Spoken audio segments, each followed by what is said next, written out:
placement en famille apparentée, c'est peut-être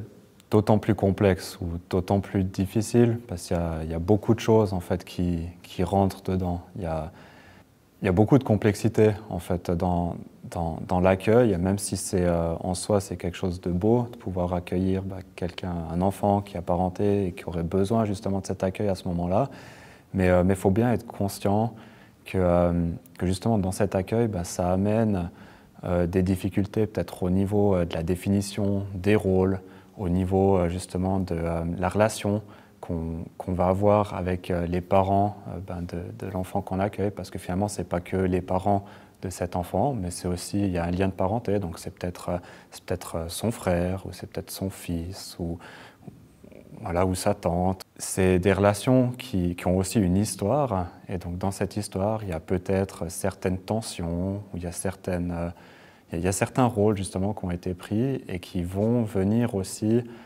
teinter l'accueil de l'enfant, donc il faut en être conscient. Et il y a vraiment ce risque d'être pris après en tant que parent d'accueil dans une forme de conflit de loyauté, avec justement cette envie, ce besoin, cette nécessité de protéger l'enfant d'une part, et de l'autre côté, cette envie d'aider cette personne qui nous est souvent quand même proche, ou qui peut être proche des parents d'accueil. Et de là, de trouver une posture qui soit juste par rapport à ces deux envies, c'est pas toujours facile et c'est pas toujours compatible.